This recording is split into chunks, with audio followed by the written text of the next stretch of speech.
Hey, it's Dave with a little update. As you can see, there's some new things at the farm. First, I guess we'll walk over by the WalkThru Cooler. It's not quite done. We've got some of the siding going up. And basically, we have it so that you could go right through. So, I'm gonna step through. Back here is where, if you see, I got some 4x4s on the ground. This is going to be where the wash station is. So when we take the crops off of the beds, it gets hot here in Texas, so I want to cool them off right away. So we come in on the other side of the cooler, cool them off. They're not cleaned yet. And then as we clean them, we'll take them out here into the wash station. Over here we'll have a big tub with a bubbler that gets any dirt off the greens, and then we have a washing machine that's basically just going to spin it. It's a big spinner, get all the water off of it, and then we'll have a tub for root vegetables, and then over here we'll have a drying rack to dry the greens a little bit better. I was pretty impressed with how long the salad mix that I bought lasted. It lasted about 3 weeks without getting bad. So we had it for a while because we had a couple bags left over, so we just ate them. And it tasted good. I got good feedback from not only the farm manager, but some other people said that the lettuce mix was really good. So that's good. As you can see, we still have the shack. If you see that little square there, that's gonna be, I put that in on purpose so that I could drill a hole for the air conditioner. It's a stand, the air conditioner that stands on the ground for this shack. And then it's got a tube that goes outside to exchange air.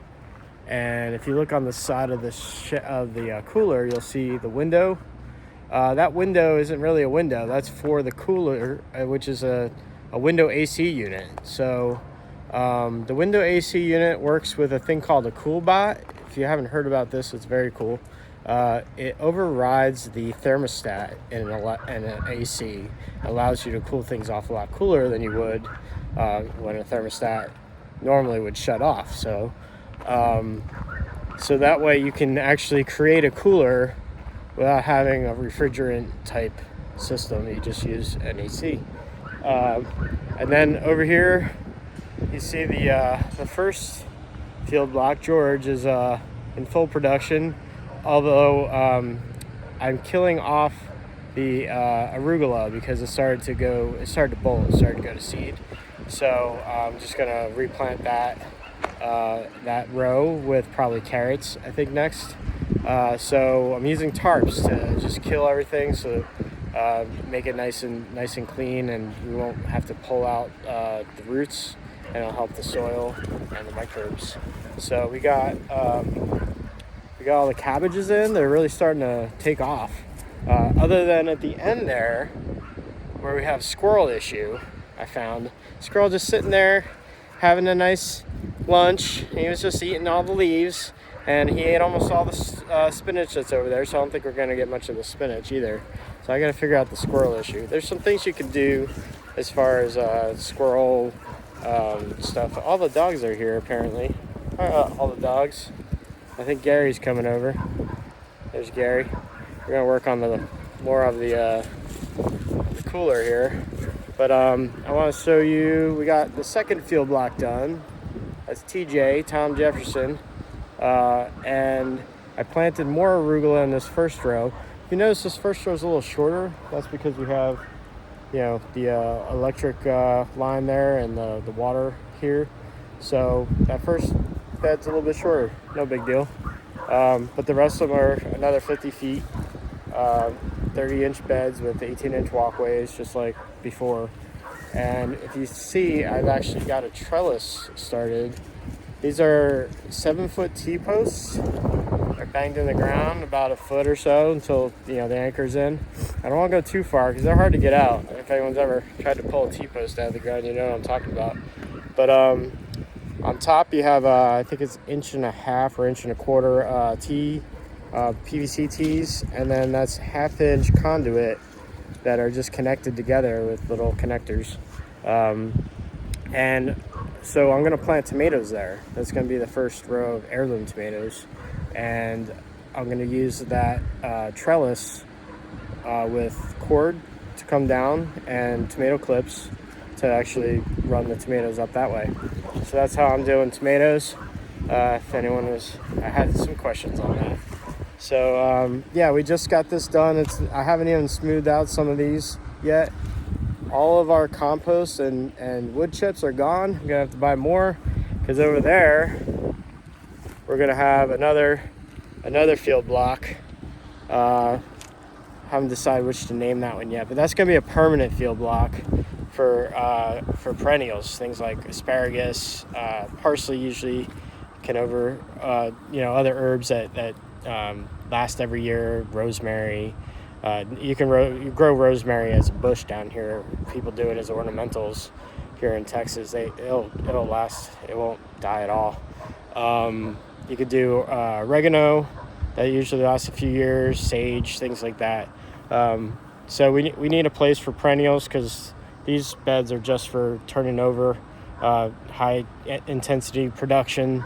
As soon as one crop comes off, you're either going to put in a cover crop or actual more vegetables. So you always keep something in the ground growing.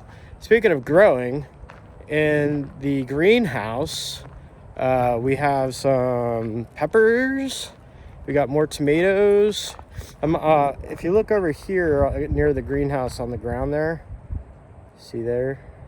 Those are tomatoes that were in the greenhouse that I took out so I can harden them off. They're in a little bit shadier area, but they're getting some exposure to the elements, which is good. You don't want to just take stuff out of either indoors or even the greenhouse and just plant it right away because it could die. Transplant shock is a big thing.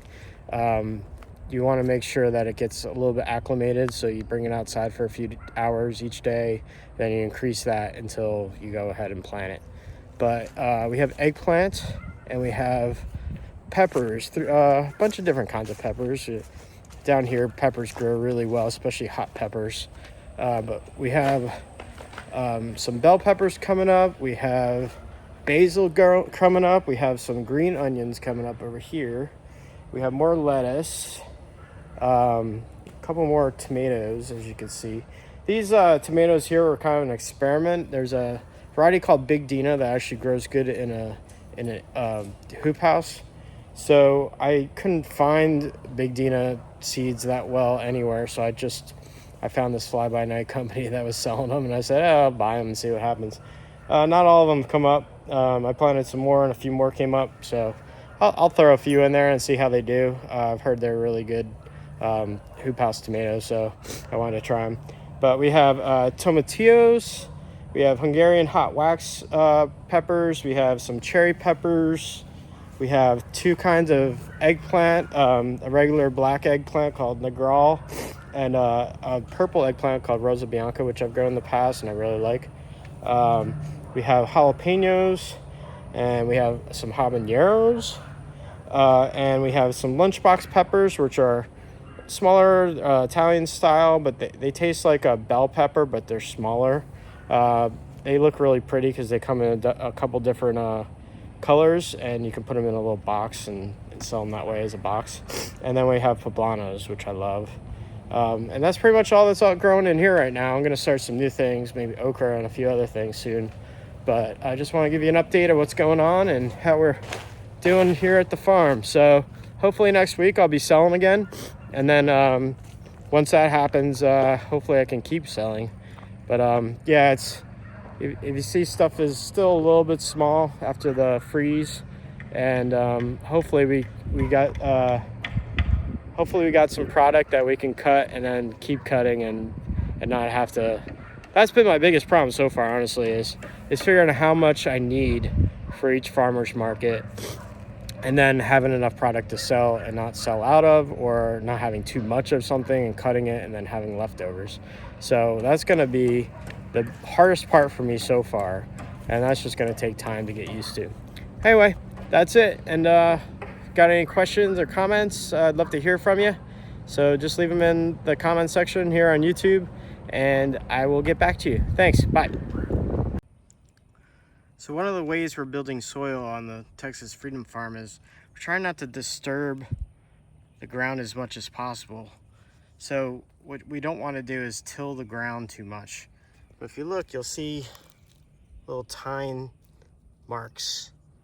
Now, what that is I used what's called a broad fork to kind of fluff up the soil a little bit. This is where the arugula was. The arugula started to bolt, so we trimmed it down with basically a weed whacker, and then I tarped it just for a couple weeks, and you can see how well that worked. There's a little bit of the arugula left on top, but it's all dead, and it's the roots are in the ground, which will help with feeding the microbiology and aeration and things like that as it breaks down. So I'm gonna come through here with the tilter, and I think we're gonna plant some carrots in this spot. Anyway, just showing you what we're doing out here.